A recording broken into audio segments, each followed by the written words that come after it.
ศาสนาข้าล้ำเลิศประเสริฐยิ่งเป็นสัจจริงทุกอย่างอย่าวางเฉยเมื่อพบแล้วรัตนะอย่าเฉยเลยมัวนิ่งเฉยหมดโอกาสพลาดของดี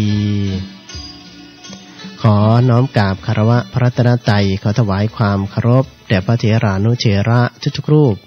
ด้วยความเคารพอย่างสูงยิ่ง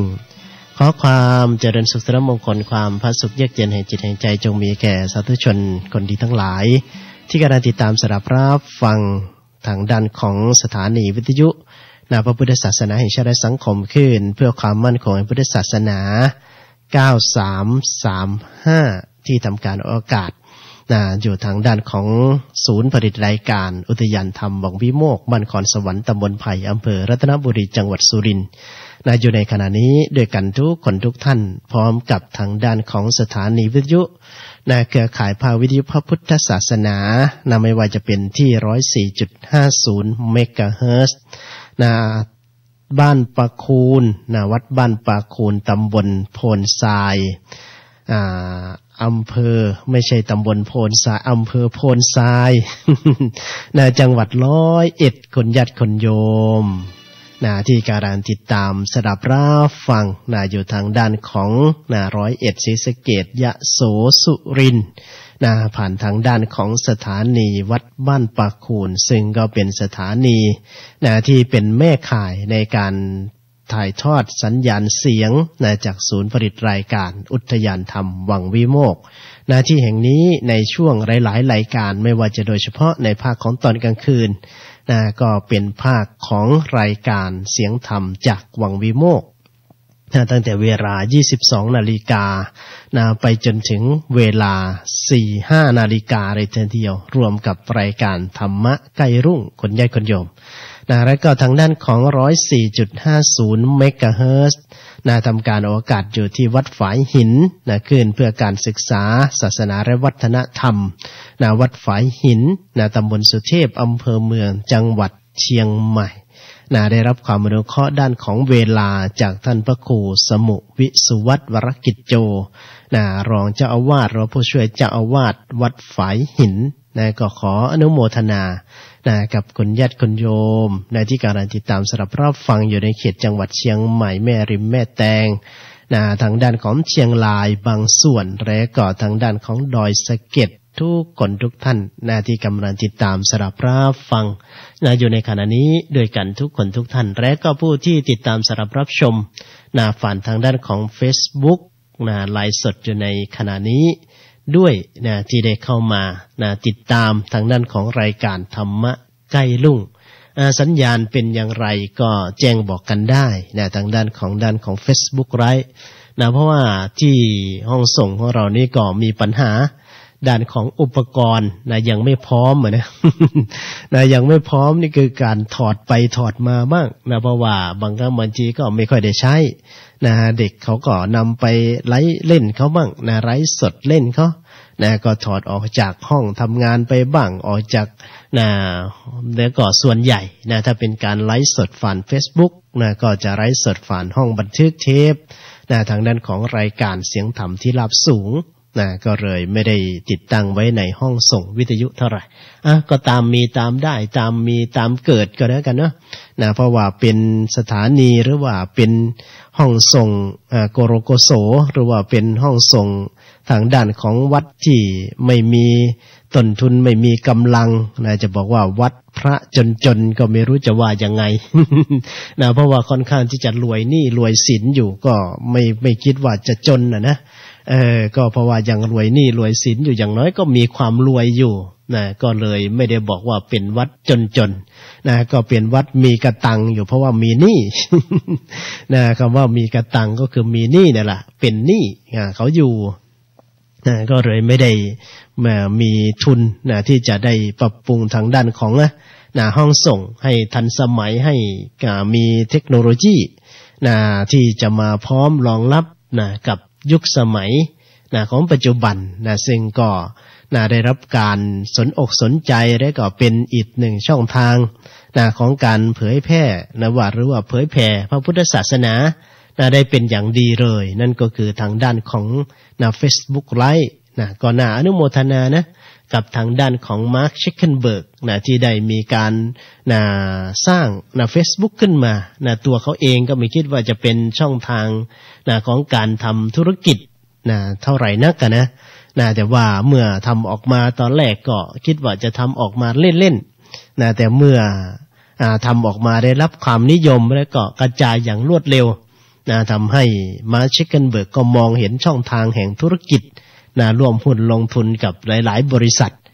ในระบบของโซเชียลเน็ตเวิร์กจนได้ยอดการโฆษณาพุ่งสูงขึ้นมาจนทำให้วัยรุ่นหนุ่มๆคนหนึ่งซึ่ง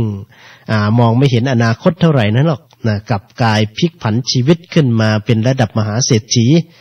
ระดับโลกในบางช่วงบางครั้งบางคราว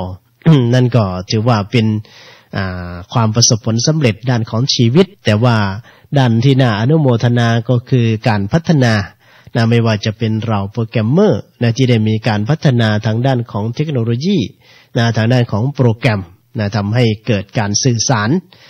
กันได้อย่างทั่วถึงทั่วโลกทั้งภาพและก็เสียงในกรณีก็เป็นเรื่องที่น่าอนุโมทนาส่วนทางด้านของจิตใจของเราเนี่ยถ้าได้รับการพัฒนาอย่างต่อเนื่องแล้วก็พัฒนากันไปเรื่อยๆอย่างเช่นของวัตถุคนโยมจิตใจของเราก็จะได้รับการพัฒนาก็จะดีงามขึ้นมาจากมนุษย์ธรรมดาซึ่งมีกิเลสตัณหามีความโลภความโกรธความหลงก็จะเป็นมนุษย์ที่พิเศษคำว่าพิเศษนั้นก็แตกต่างมีความเหนือธรรมชาติขึ้นมาอันนี้จริงก็ไม่ได้เหนือธรรมชาติหรอกแต่ว่าทำให้เข้าใจธรรมชาตินั่นเองการที่จะเข้าถึงธรรมก็คือการให้รู้จักธรรมชาติเมื่อพัฒนาให้รู้จักธรรมชาติเข้าถึงธรรมชาติก็จะเป็นคนที่มีปัญญาเรียกว่ามีความรู้แล้วก็ยกระดับจิตใจขึ้นตัวเองขึ้นไปให้ถึงการเป็นพระอริยเจ้าพระอริยเจ้าก็คือผู้ประเสริฐนั่นเองวาระแปลว่าประเสริฐผู้เป็นใหญ่ในความประเสริฐจิตใจที่ประเสริฐที่จิตใจได้รับการพัฒนาการที่จะพัฒนาจิตพัฒนาใจได้ก็ด้วยอาศัยธรรมะมาขัดเกลาจิตใจนี่แหละก็เรียกว่าเป็นเครื่องขัดเกลาจิตใจ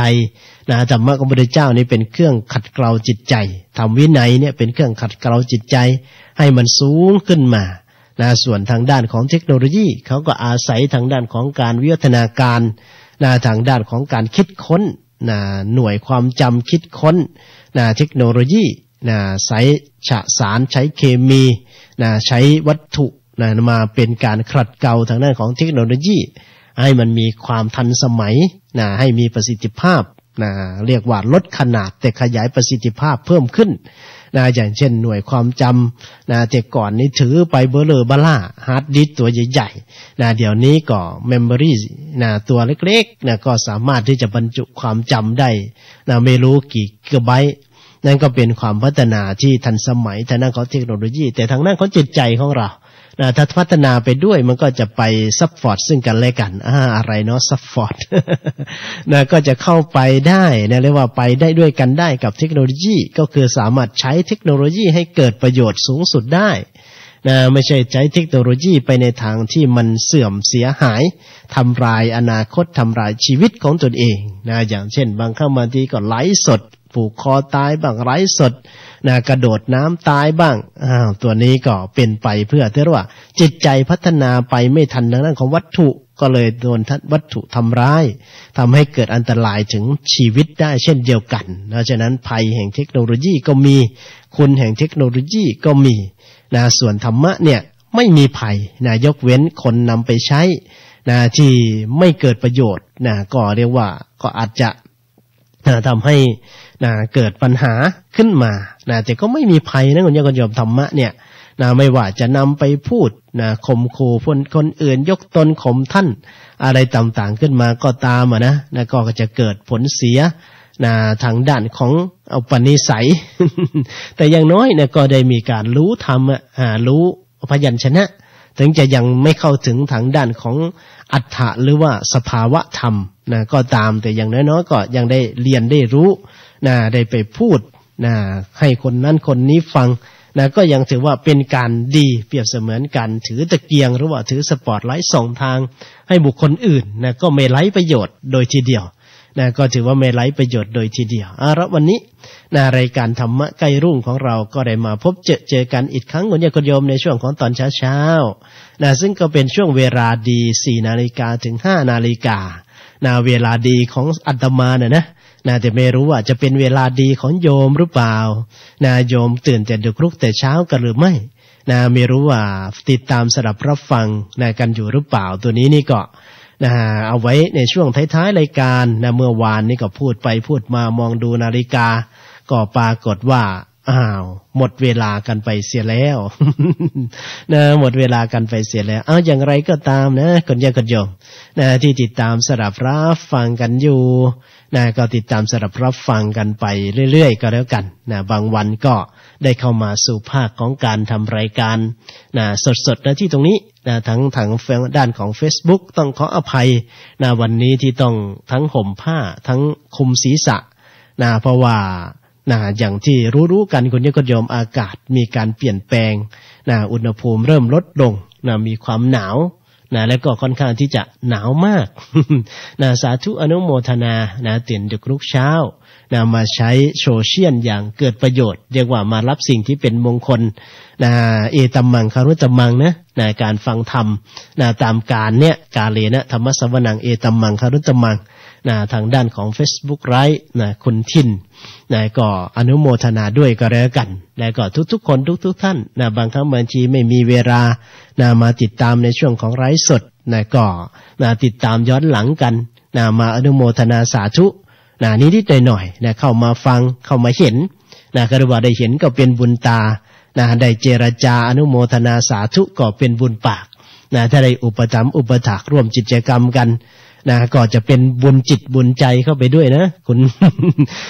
คุณโยมที่ติดตามสดับรับชมและก็รับฟังอยู่ทางด้านของ Facebook ไลฟ์เองก็ดีทางด้านที่ติดตามสดับรับฟังอยู่ทางด้านของสถานีวิทยุก็ตามหรือว่าทางด้านของ YouTube ก็เรียกว่าอาศัยช่องทางการเผยแผ่ในทุกๆช่องทางเลยก็แล้วกันที่มีการติดตามสดับรับฟังและก็รับชมกันถือว่าเทคโนโลยีสมัยใหม่ก็ช่วยให้เรานั้นได้บุญได้ง่ายขึ้น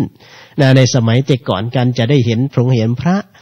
การจะได้เข้าวัดเข้าวาก็เป็นเรื่องที่ยากนะแต่ว่าบางครั้งบางทีเนี่ยสมัยทุกวันเราก็ไม่ต้องเดินทางไปถึงวัดจะเดินทางมาที่สุรินทร์ถ้าเกิดว่าอยู่ที่ภาคใต้หรือบางครั้งบางทีก็อยู่กันคนละทวีปเลยทีเดียวบางคนก็อยู่ทวีปอเมริกานั่งฟังอยู่ที่อเมริกาก็ได้ถ้าจะมาฟังอยู่ที่เมืองไทยก็ต้องเสียค่าเครื่องบินกันหลายหมื่นเลยที่จะมาถึงเมืองไทยได้แต่นี่เราก็นั่งฟังแบบสบายง่ายๆกันอยู่ที่นู่นแหละก็ถือว่าเป็นยุคสมัยที่เอื้ออำนวยต่อการสร้างคุณงามความดีถ้าเรามีปัญญาสำคัญว่าเราจะมีปัญญาหรือไม่ตัวนี้เราเป็นเรื่องที่สำคัญนั่นจึงบอกว่าปัญญายะวะทะเนนะอนาทะเนนะเป็นปัญญาเนี่ยเลิศได้มีปัญญาเนี่ยเลิศกว่าทรัพย์ว่าอย่างนั้นนะเป็นปัญญาเนี่ยเลิศกว่าทรัพย์เลยทีเดียวเพราะฉะนั้นเนี่ยทางด้านของผู้ที่ได้มีโอกาสแล้วก็มีปัญญาใช้เทคโนโลยีเป็นก็จะได้เกิดประโยชน์ถ้าจิตใจของเราพัฒนาไปด้วยกับเทคโนโลยีก็สามารถที่จะนำมาฟังธรรมะใกล้รุ่งกันในร่วมกันในช่วงของตอนเช้าเรียกว่าธรรมะใกล้รุ่งเป็นเวลาดีเพราะเป็นเวลาที่องค์สมเด็จพระสัมมาสัมพุทธเจ้าตรัสรู้คนญาติคนโยมพระพุทธเจ้าที่ตรัสรู้ในช่วงของปัจฉิมยามก็คือในช่วงของยามใกล้รุ่งแล้วก็ที่สำคัญก็คือพระพุทธเจ้าก็จะใช้เวลาในช่วงของตอนเช้าอย่างนี้แหละในการที่จะเล็งขายพยานเพราะฉะนั้นในใครที่ตื่นดึกลุกเช้าขึ้นมาเจริญสมาธิภาวนาเตือนสร้างคุณงามความดีถ้าเกิดมีโอกาสได้เกิดในพุทธันดรใดพุทธันดรหนึ่งหรือว่าเกิดในช่วงที่พระองค์ทรงมีพระชนชีพอยู่ทางสรีระร่างกายก็จะได้มีส่วนมีส่วนในการเข้าสู่ข่ายแห่งพระญาณของพระองค์บ้างก็น่าจะเป็นการดีเลยทีเดียวเพราะว่าพระองค์นี้จะเล็งขายพระญาณก็ในช่วงเวลานี้แหละ4 นาฬิกาถึง 5 นาฬิกาส่วนตอนนี้เราก็มาสู่ข่ายธรรมซึ่งเป็นว่าพุทธภาวะของพุทธองค์ก็คือธรรมะขององค์สมเด็จพระสัมมาสัมพุทธเจ้าเข้าข่ายแห่งสถานีวิทยุเข้าข่ายแห่ง Facebook ไลฟ์ส่วน Facebook ไลฟ์ใครมาฟังย้อนหลังก็ถือว่าเข้าข่ายย้อนหลังก็แล้วกัน นะแต่ว่าในช่วงเวลาที่พระองค์ทรงเล็งขายพยานจากธรณีประตูคนแยกคนโยมนะถ้าเราเดินทางไปที่อินเดียไปที่เมืองสาวัตถีนะเราก็จะเห็นคนไปปิดทองกันเยอะมากเลยนะหน้าธรณีประตูบางผู้บางคนก็ไม่รู้หรอกเห็นเขาติดก็ติดไปตามเขาเรียกว่าเถน2 บาท นะทำไมจึงเรียกว่าเถน2 บาทนะเพราะว่าเถนเนี่ยเห็นอาจารย์นะท่านไป2 บาทล้างบาทแล้วก็เอาบาทไปส่องนะแงนก้นบาทขึ้นต้นท้องฟ้าเพื่อจะให้แสงพระอาทิตย์มันส่องลงมาจะได้เห็นว่ามันรั่วหรือไม่รั่วมันแตกมากหรือแตกน้อยเพราะทางพระวินัยนี่ท่านก็มีบทบัญญัติเอาไว้ถ้าเกิดว่าบาทแตกบาทรั่วเกินขนาดท่านก็ให้สามารถที่จะเปลี่ยนบาทใหม่ได้หาบาทใหม่ได้แต่ยังไม่เป็นถึงขนาดนั้นท่านก็ให้ซ่อมไปก่อนทำไมบาทมันรั่วได้ล่ะเพราะว่าบาทในสมัยแต่ก่อนมันไม่มีตู้เชื่อมเนี่ยคนเดียวคนโยมแล้วก็ไม่ได้ใช้บาทเหล็กกันทุกรูปบางรูปท่านก็ใช้บาทดินส่วนใหญ่เลยนะส่วนใหญ่ก็จะเป็นบาทดินซะมากกว่าเพราะว่าหาง่ายในอินเดียเพราะว่ามีการปั้นดินปั้นอะไรกันเป็นวัตถุในการใช้เป็นภาชนะในการใช้ก็เป็นวัตถุที่ใช้กันมากอันดับหนึ่งในประเทศอินเดียหรือก็ว่าได้นะในสมัยแต่ก่อนก็ใช้ทางด้านของหม้อดินนี่แหละจึงมีโรงปั้นดินอยู่เยอะแยะมากมายที่พระเจ้า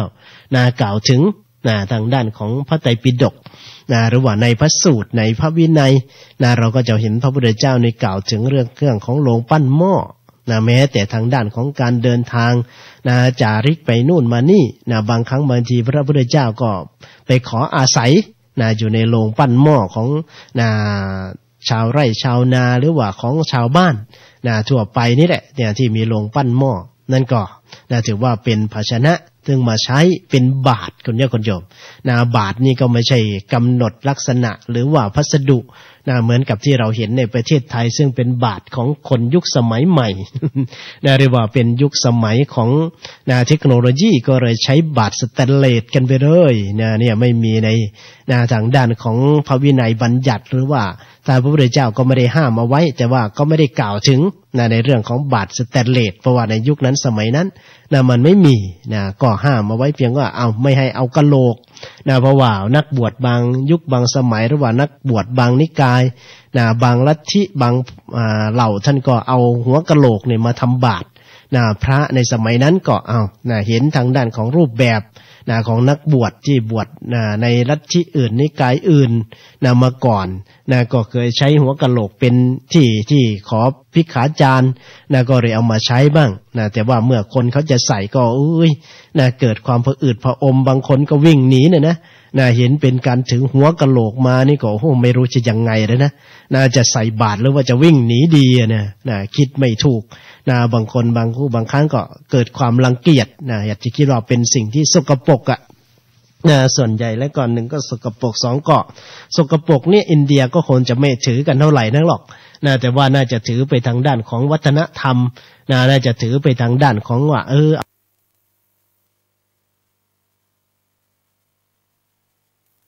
เอาของผีมาถูกทำลายจากนี้หรือไม่ก็ท่านกำลังติดตามรับฟังสถานีวิทยุกระจายเสียงพระพุทธศาสนาแห่งชาติและสังคมคลื่นเพื่อการศึกษาพระพุทธศาสนาและวัฒนธรรมระบบ FM 104.5 เมกะเฮิรตซ์รายการต่อไป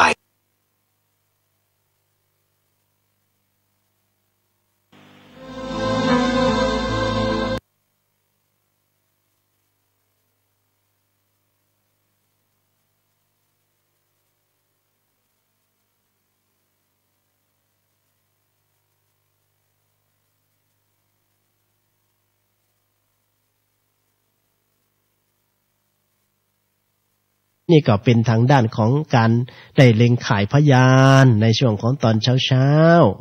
ก่อนที่พระพุทธเจ้าจะออกภิกขาจารย์บิณฑบาต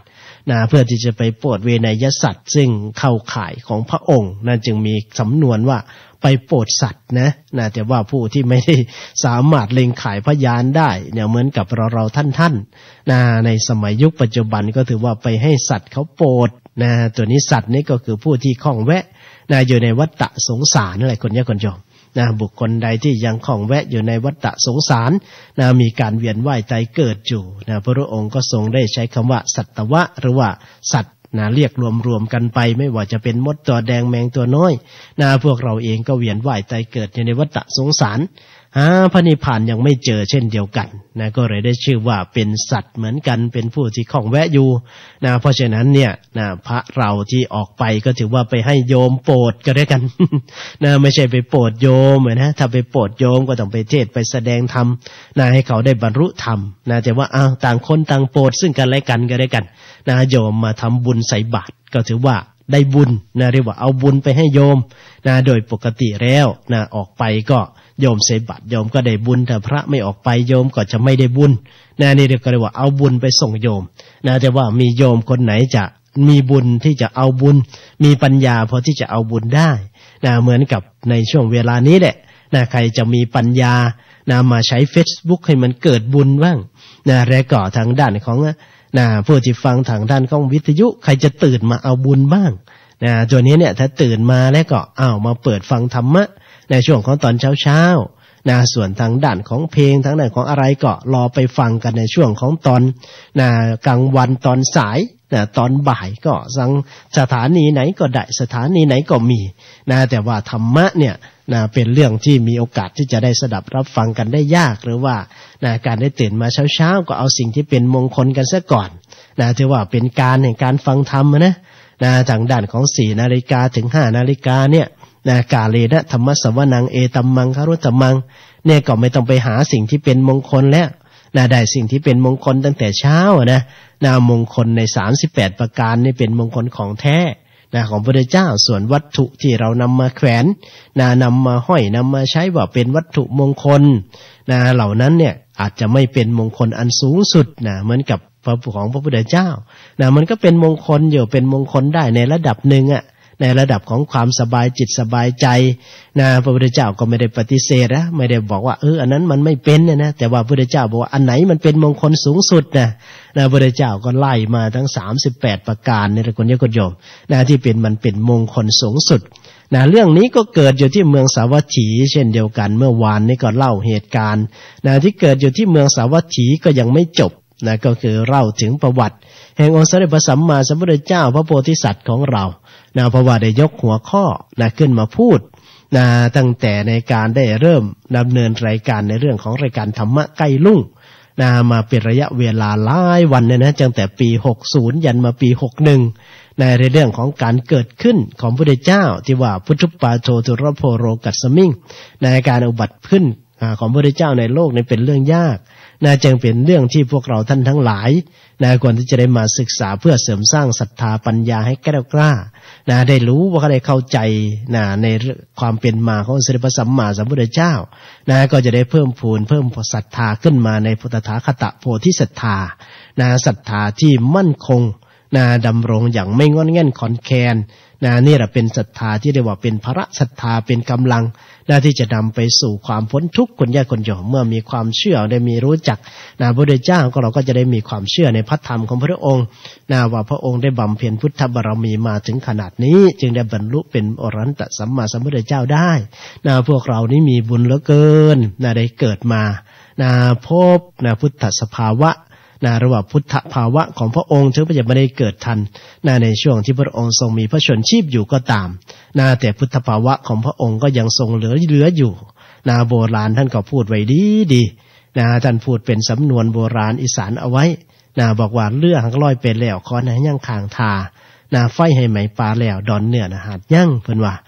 บ่ได้เห็นหน้าเห็นหน้ากับใครแน่เห็นแต่ผ่าผาดไว้พอได้ดอกอุ่นใจเนี่ยเป็นสำนวนที่ลึกซึ้งมากคุณญาติโยมท่านพูดเอาไว้เป็นปรัชญาอาตมานี่อัศจรรย์มาก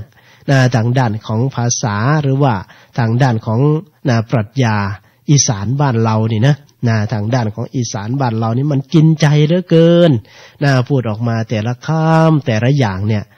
มันมวลหลายมันมวลหลายเด้เนาะมันทั้งมวลเลยกับมีทั้งด้านของคติธรรมมีคติธรรมมีปัญญาอันลึกซึ้งเพิ่นคิดได้จังไดเนาะบุคคลที่แต่งแสดงว่าบุคคลนั่นบ่แม่นธรรมดาเนาะคุณญาติคุณโยมได้มีการได้ศึกษาหลักธรรมยังเข้าใจท่องแท้ นะเพิ่นจึงสามารถสิกันออกมาหรือว่าคิดออกมาได้นะเว้าออกมาแต่ละบาทแต่ละคำโอ้ยมันบาดใจเข้าไปนะยิ่งกว่าคำคมคำจมของพระในสมัยซุมื้อ นะบางเทื่อกับเพิ่นก็ออกมาให้เว้าคำคมเสนอคำคมนะผ่าน Facebook บ้างนะผ่านทั้งด้านมองนั้นมองนี้บ้างนะก็คิดว่าโอ้มันเป็นคำคมหรือเป็นคำจมกันแน่เนาะเนี่ยนะนี่เป็นปัญหานะอยู่ในประเทศไทยของเรานะเป็นปัญหาอยู่ในประเทศไทยของเราซึ่งนะผู้เผยแผ่ธรรมะเนี่ยนะไม่ได้เอาธรรมะของพระพุทธเจ้าไปเผยแผ่นะแต่ว่าประดิษฐ์วาทกรรมวาทธรรมของตัวเองขึ้นมานะมันก็เลยกระจัดกระจายจนนำไปสู่การเป็นสัทธรรมะปฏิรูปนี่ก็ถือว่าเป็นการสร้างภาษาวิจิตรนะที่พระองค์ทรงตรัสไว้ในเรื่องของนะกองอารกะนะกองชาวอารกะนั่นแหละนะก็คือทิ้งเนื้อเก่าไปเอาเนื้อใหม่ไปตีเมื่อมันผุไปก็เอาเนื้อใหม่เข้าไปตีจนไม่เหลือเนื้อเก่าเลยนะธรรมะของพระองค์ก็เช่นเดียวกันนะเมื่อถึงยุคหนึ่งสมัยหนึ่งนะคนก็จะสร้างวาทธรรมสร้างวาทกรรมนะของตัวเองขึ้นมานะพอสร้างวาทกรรมสร้างวาทธรรมของตัวเองขึ้นมาก็จะนำไปสู่การกระจัดกระจายในเรื่องของธรรมะนะจนกลายเป็นสัทธรรมะปฏิรูปนะไม่เป็นสัจธรรมอันเที่ยงแท้นะเหมือนกับธรรมะขององค์สมเด็จพระสัมมาสัมพุทธเจ้าของเราที่ตัดไว้ในแต่ละพูดแต่ละคำคนนี้คนจบนะอย่างเช่นคำว่าโกทังคตวาสุขังเสติอย่างเนี้ยนะตัวนี้นี่ก็จะเห็นได้ชัดเจนว่าโอ้นะแล้วถ้าเราฆ่าความโกรธลงไปได้เนี่ยมันเป็นสุขจริงๆนะหรือไม่ที่พระเจ้าตรัสไว้ในบางมุมบางคำเนี่ยคนนี้คนโยมนะเหมือนกับขัดต่อสังคมยุคสมัยปัจจุบันแต่ไปมองดูทางด้านของสัจธรรมมันเป็นจริงเช่นนั้นคำไหนที่ท่านบอกว่าการกู้หนี้เป็นทุกข์ในโลก นะเป็นทุกข์อย่างยิ่งเป็นทุกข์ในโลกเลยนะแล้วก็เหมือนว่าในยุคของทุนนิยมเนี่ยมันจะขัดกันแหละนะบางคนไปกู้เขาไม่ให้กู้ไปยืมก็ไม่ให้ยืมด่าเขาอีกต่างหากเป็นทุกข์นะเหมือนกับจะเป็นทุกข์นะแต่ทีนี้ไปดูความเป็นจริงเวลาเป็นหนี้นะเป็นมาแล้วบางคนเนี่ยต้องย้ายบ้านหนีกันไปนะจะกลัวเจ้าหนี้เขาจะไปตามนะยืมเขาได้แล้วก็ต้องหนีนะเล่ร่อนบางคนก็ทิ้งบ้านทิ้งช่องนะบ้านไม่ได้อยู่นะหรือบางทีก็ต้องสูญเสียบ้านนะเพราะไม่มีเงินที่จะไปใช้ธนาคารเขาก็ยึดนะทางด้านของกรมบังคับคดีเขาก็มีการบังคับขายทอดตลาดกันไปนะเสียที่ไร่ที่นาเสียบ้านเสียเรือนนะกันไปก็เยอะแยะมากมายไม่มีที่อยู่ระเหเร่ร่อนนี่ก็ทุกข์เพราะความเป็นหนี้เห็นไหมการเป็นหนี้เป็นทุกข์อย่างยิ่งถึงเวลาที่จะต้องใช้นะไม่ว่าจะเป็นหนี้โดยตรงหรือหนี้ทางอ้อมก็ตามหรือคนเดียวคนโยมนะอย่างเช่นการไปดาวรถออกมานี่ก็ถือว่าเป็นหนี้นั่นน่ะเป็นหนี้ทางอ้อมเหมือนกันนะเวลาถึงเวลาจะใช้งวดก็เอาเป็นทุกข์แล้วจะหาที่ไหนมาใช้ค่างวดเขาเนาะใช้เขาไม่ทันนะก็ออกดอกไปเรื่อยนะวันละ200วันละ300วันละ500ก็มีนะก็ต้องหาไปจ่ายดอกเขาทีเนี้ยเนี่ยก็จ่ายดอกในการที่เป็นค่ารถยังไม่พอนะต้องมาจ่ายดอกในการที่จะจ่ายไม่ตรงเวลาอีกนี่ตัวนี้เนี่ยนะมันเป็นทุกข์เลยทีเดียวหรือไม่ก็ยืมเขามานะถึงเวลาที่เขาจะเอาคืนก็นอนมือหน้าไก่ตะละนอนมือไก่หน้าผากแล้วทีเนี้ยนะกลางคืนก็เป็นควันกลางวันก็เป็นไฟนะปากกัดตีนจีบยังไงก็นะไม่รู้จะทำอย่างไรกันนะความทุกข์ความยากความลำบากนะมันก็มีเกิดขึ้นมาเหลือเกินเนี่ยก็เรียกว่าดำเนินชีวิตไม่สม่ำเสมอนะก็เลยทำให้เกิดความเป็นทุกข์ขึ้นมาได้คนโยมนะเพราะฉะนั้นเนี่ยทางด้านของ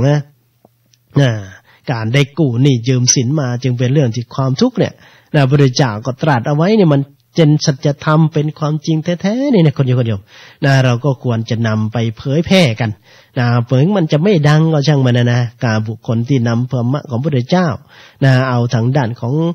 พุทธพจน์พุทธวจนะนะไปเผยแผ่อย่างจริงจังนี่นะไปเผยแผ่อย่างความบริสุทธิ์ใจเนี่ยนะบางครั้งบางทีมันไม่มีความบริสุทธิ์ใจนะเผยแผ่พุทธวจนะอยู่แต่ว่ามันเป็นพุทธวจนะแบบตามคติเรียกว่า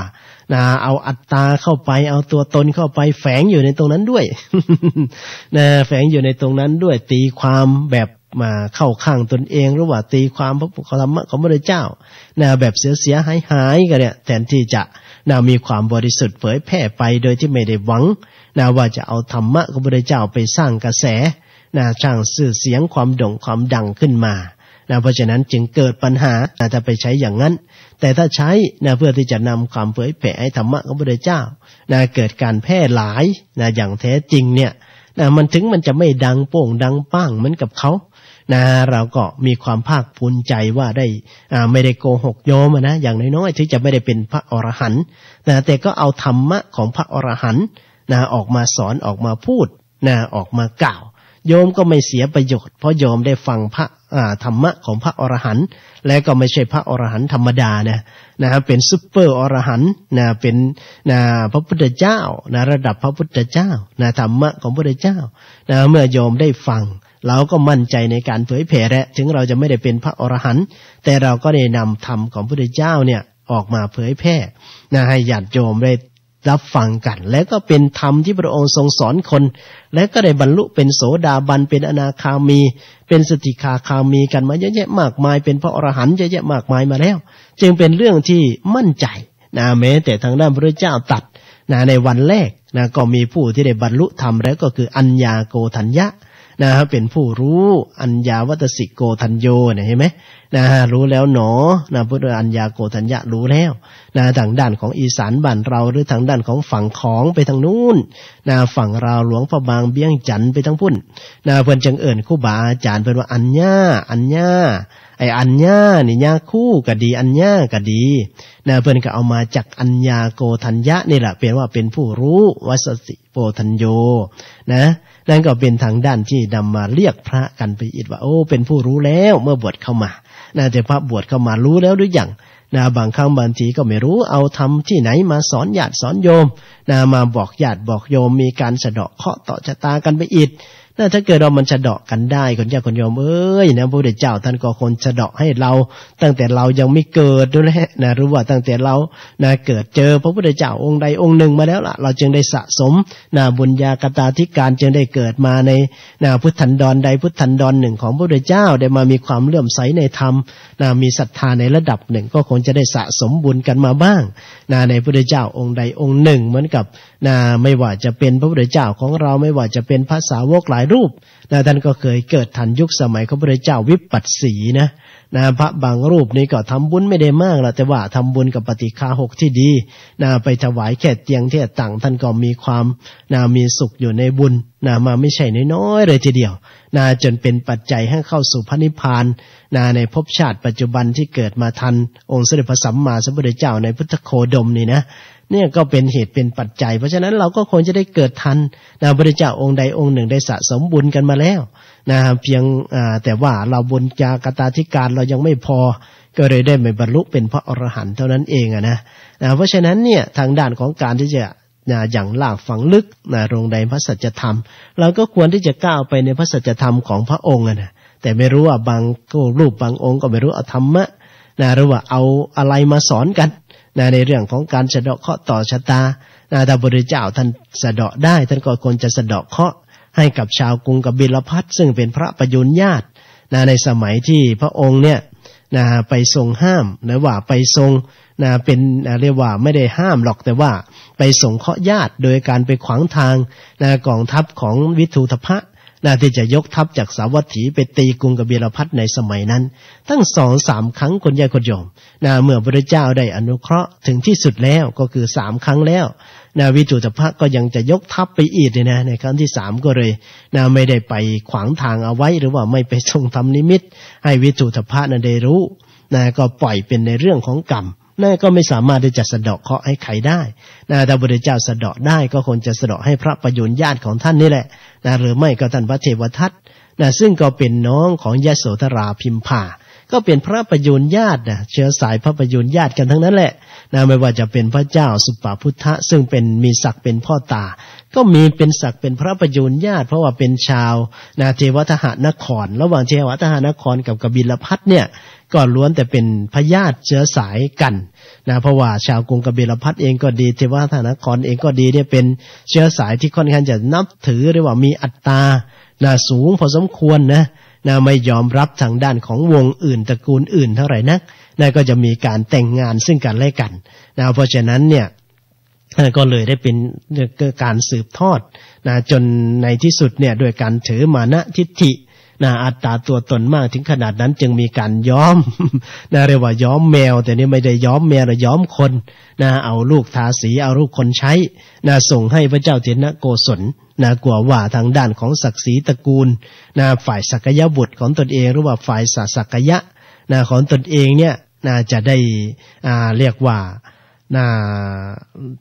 เสียหายนะเสียหายหรือว่าเกิดการแปะเปื้อนนะทางด้านของ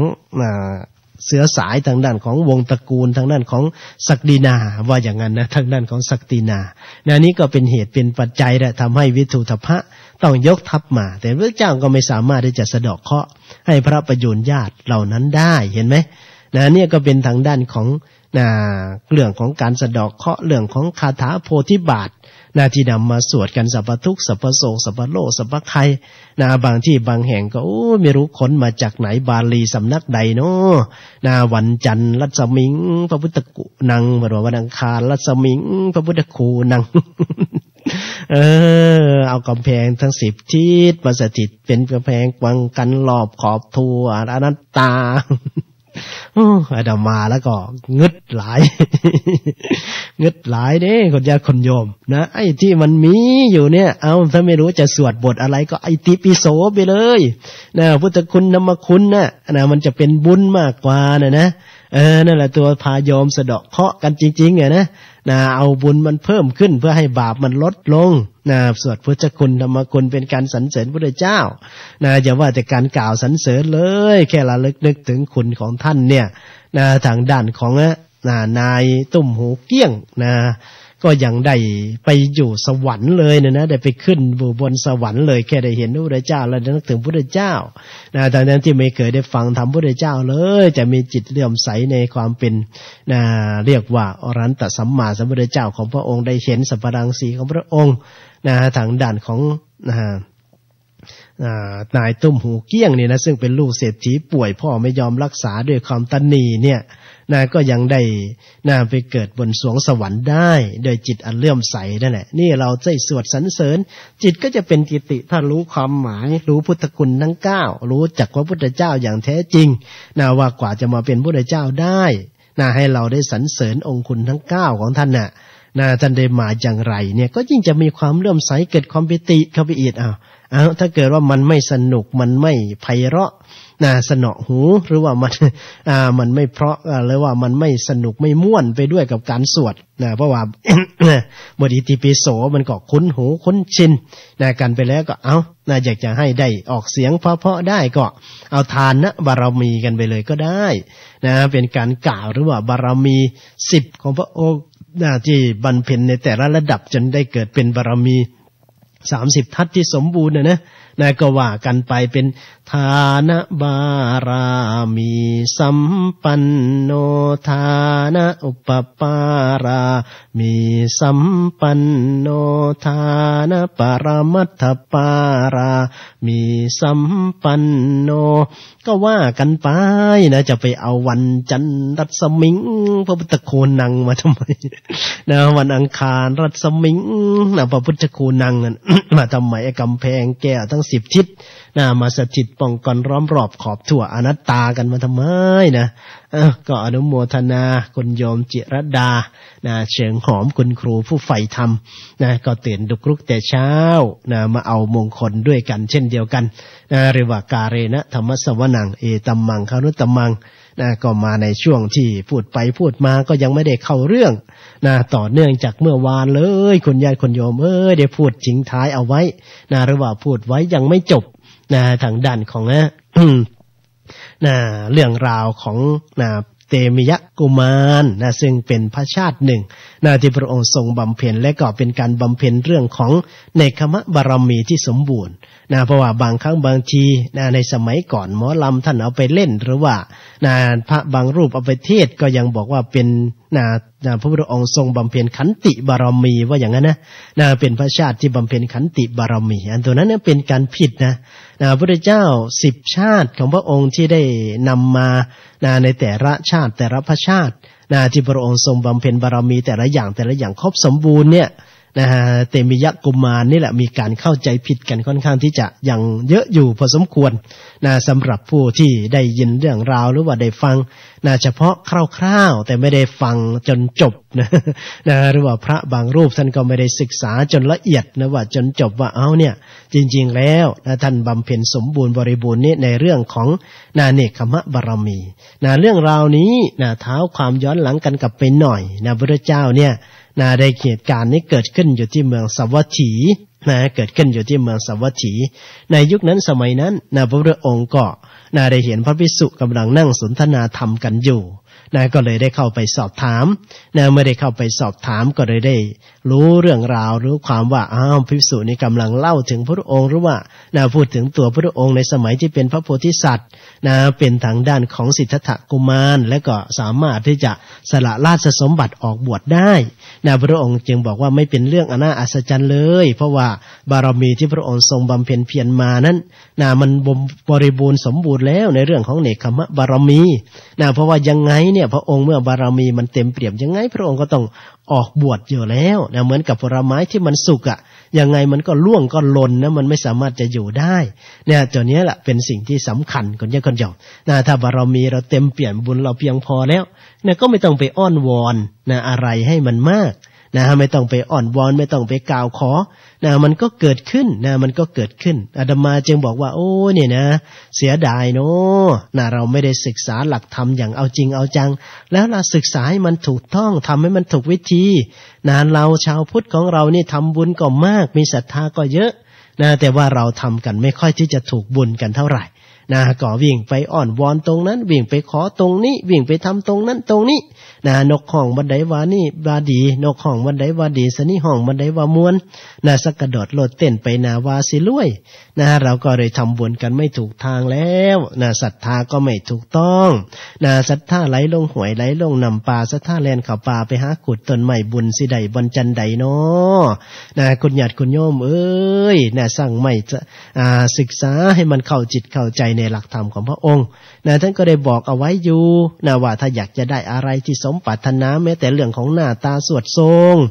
อยากจะเกิดมาหุ่นดีใส่ชุดผ้าไหมและดูดีดูงามใส่ชุดนั้นชุดนี้เข้าไปก็ไม่ได้แต่ต้องหายากไม่ต้องไปตัดให้มันลำบากก็บุญนิธิมันมีอยู่ก็ทำเอาตั้งแต่ทานศีลสัญญมะธรรมะตัวนี้แหละเอาทานจะทำอย่างไรก็ไปศึกษาพระพุทธเจ้าบอกว่าจะให้ทานอย่างไรมีวิจยะทานังวิจยะทานังทานจะทานอย่างไรจะมีความเลื่อมใสศรัทธาอย่างไรอันไหนเป็นนาบุญอันไหนไม่ใช่นาบุญอันไหนเป็นเขตของบุญอนุตตเรบุญยะเขตเตอันไหนไม่ใช่เขตของบุญเราก็ไปศึกษาให้มันละเอียดให้มันเข้าใจรู้จักนาบุญแล้วได้นาบุญแล้ว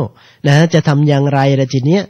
จะวางจิตยังไงจะทำใจยังไงในขณะให้ก่อนให้และก่อนหลังให้ทำจิตเลื่อมใสในพระองค์อย่างไรทำจิตเลื่อมใสในพุทธศาสนาปลุกเราศรัทธาขึ้นมาอย่างไรจึงจะมีกำลังแห่งบุญขึ้นมาเยอะในเรื่องของการให้ทานพระพุทธเจ้าก็ต้องให้ศึกษาปุญญสิกขาไม่ใช่ว่าไม่ได้ศึกษาอะไรเลยอยากจะให้ตรงไหนก็ให้มีความศรัทธาเลื่อมใสรูปนี้หน้าตาดีพูดเข้าท่าเอาไปให้ดีกว่าอย่างนี้เนี่ยก็แสดงว่าไม่ศึกษาเมื่อนาไม่ดีผลผลิตผลกำไรออกมามันก็ไม่ได้เต็มเม็ดเต็มหน่วยเราก็ต้องศึกษาและคุณโยม ต้องศึกษาให้มันเข้าอกเข้าใจศึกษาให้มันรู้โดยละเอียดเนี่ยนำไปถึงเรื่องของวัตถุทานทีเนี้ย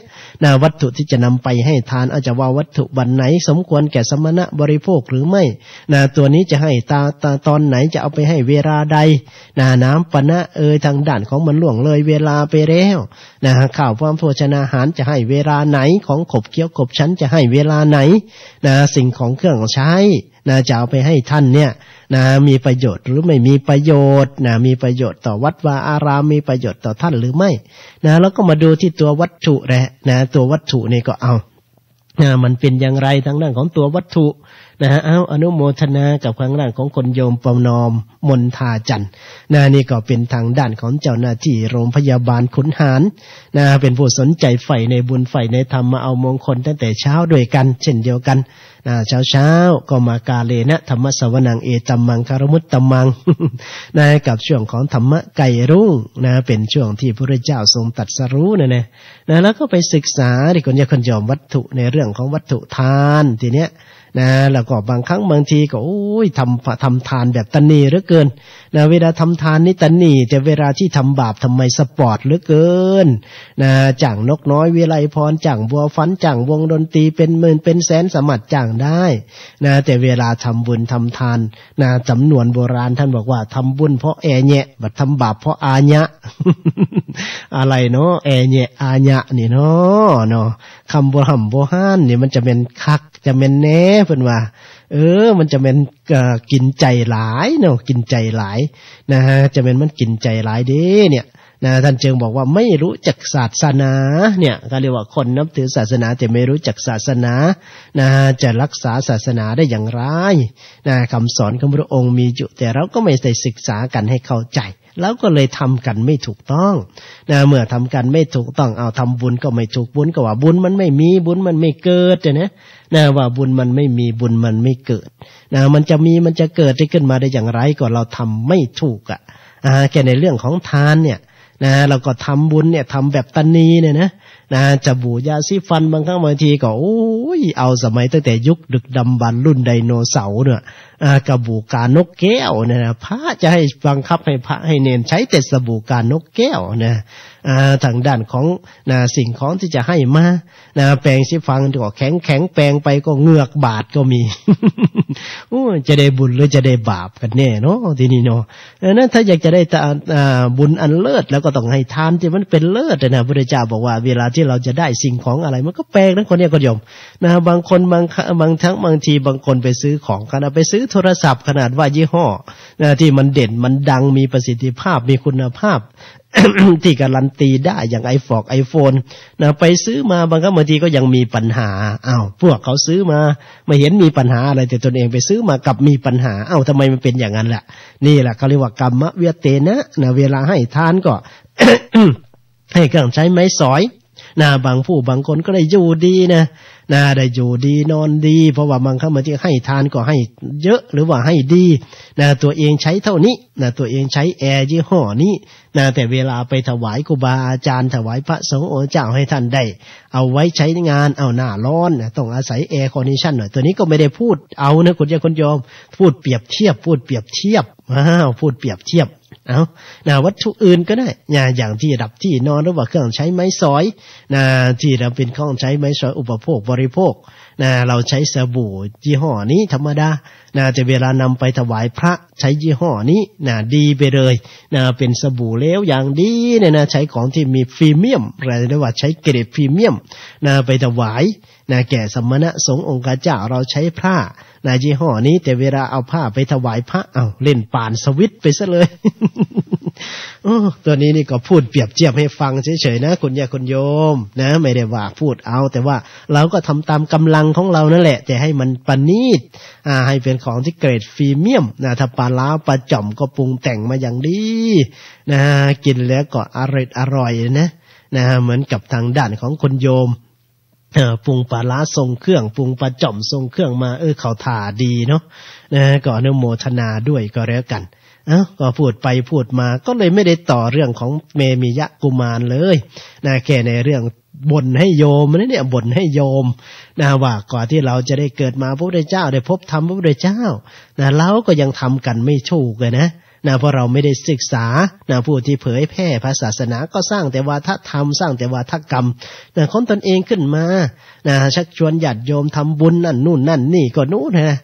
สร้างอะไรอานิสงส์ขึ้นมาเยอะแยะมากมายแต่ไม่บอกวิธีที่เขาจะทำว่าทำอย่างไรจึงจะถูกบุญทำอย่างไรจึงจะได้บุญจะได้เกิดเป็นบุญนิธิขึ้นมา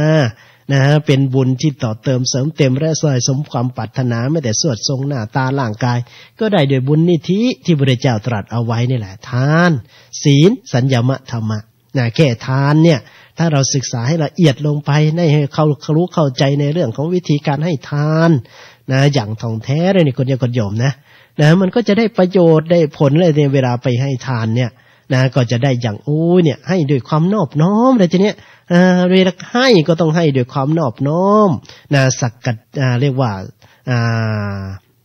ให้ด้วยมือของตนเองเลยนะเวลาบางครั้งบางทีก็ให้แบบไม่เคารพในทานซื้อซ่องเจแดไปปงปึเอาถวายเพิ่นว่าโอ้ย ผ่านมีให้ใส่ก็ใส่ด้วยไอ้กรีการนอบน้อมลงไปนั่นแหละคนเนี่ยคนยอมน้อมจิตน้อมกายน้อมใจให้ด้วยความเคารพสกัดจังทานังเทติให้ด้วยมือของตนเองด้วยให้ด้วยความเคารพด้วยไม่ได้ให้ด้วยโทสะให้ด้วยโมหะเกิดขึ้นมาก็เป็นคนหลงเป็นคนทางด้านของร่างกายก็ไม่สมประกอบเขาพิอิดเหมือนกับนางปัญจปาปานางปัญจปาปีให้ทานก็โยนให้ ถุยน้ำลายใส่พระปัจเจกพุทธเจ้าอีกต่างหากเกิดขึ้นมาก็โลภชั่วตัวดำผมหยิกขาลีบโอ้ยไม่รู้ว่าจะขี้เหร่ยังไงแล้วจึงบอกว่านางปัญจปาปี นางปัญจปาปีนั่นคือการให้ทานไม่เคารพในทานคนเนี่ยคนโยมเนี่ยก็ต้องศึกษาให้มันเข้าใจให้มันละเอียดลงไปนะ เราจึงจะได้บุญที่สมบูรณ์เอาละพูดไปพูดมาเวลาก็จะหมดอีกแล้วเวลาก็จะหมดอีกแล้วเปิดโอกาสให้คนญาติคนโยมได้โทรเข้าไปเพื่อแจ้งผลการรับฟังติฉินระหว่างไม่ใช่ติฉินนินทาติชมรายการการเข้าไปได้คนญาติคนโยมทางเชียงใหม่เป็นยังไงบ้างแล้วเวลา3 นาที3 นาทีนี้โยมจะมีเวลาโทรกันหรือไม่ก็น่าจะมีนะโยมแม่ทัศนีนี่บ่นแล้วบอกว่าให้เวลาแค่2 นาทีกดโทรศัพท์ก็หมดเวลาไปแล้วว่าอย่าง ก็เอาไว้โทรทันเวลาไหนก็โทรคนเยอะกันโยมที่หมายได้โทรศัพท์0813568550นะ0813568550ส่วนทางด้านของประวัติพระโพธิสัตว์ของเราหรือว่าพระพุทธเจ้าของเราเป็นเตมียกุมารก็เอาไว้ต่อกันวันต่อไปกันแล้วกันนะวันนี้ก็เกริ่นเท้าความไปได้หน่อยเดียวพอพูดไปพูดมาก็ได้มาพูดให้โยมเลยนะว่า เราจะทำบุญกันยังไงหรือว่าจะทำอย่างไรให้สมความมุ่งมั่นปรารถนาอยากจะได้หน้าตาที่ดีเหมือนเกาหลีอยากจะได้สวดทรงที่งามหรือว่าเอาหน้าตาเหมือนนางเอกทางด้านของเรื่องพระศิวะก็ได้ ถ้าเราทำถูกถ้าเราทำเป็นถึงมันจะได้ช้าแต่ว่ามันถาวรคนญาติคนโยมหมายเลขโทรศัพท์0813568550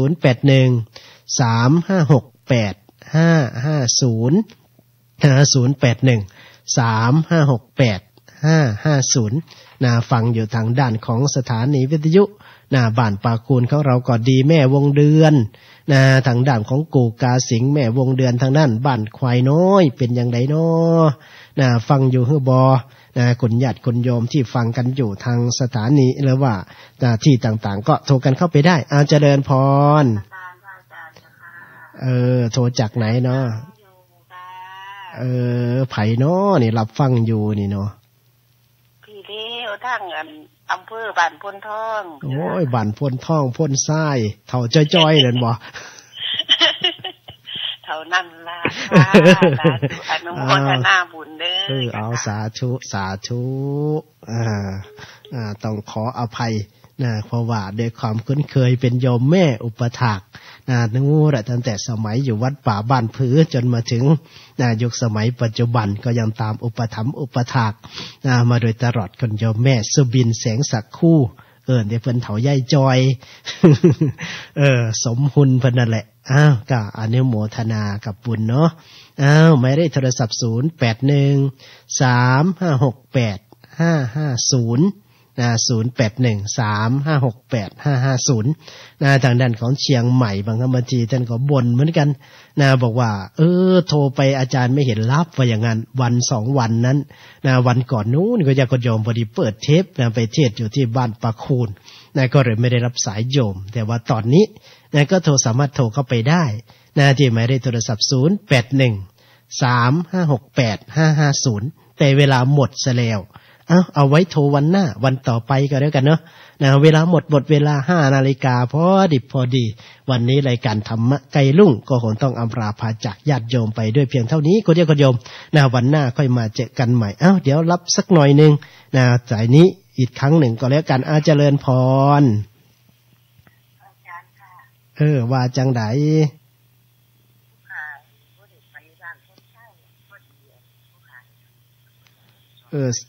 เสียงคอยคุณโยม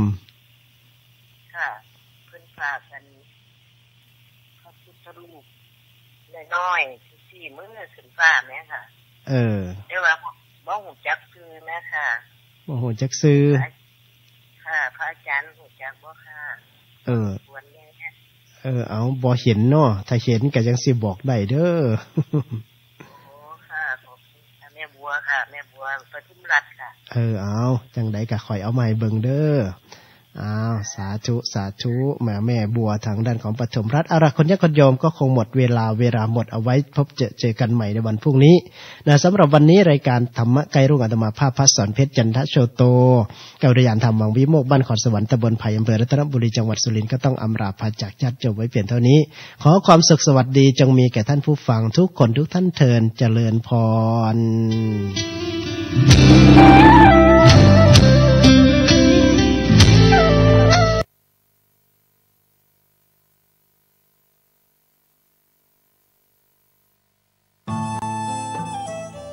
ท่านกำลังติดตามรับฟังสถานีวิทยุกระจายเสียงพระพุทธศาสนาแห่งชาติและสังคมคลื่นเพื่อการศึกษา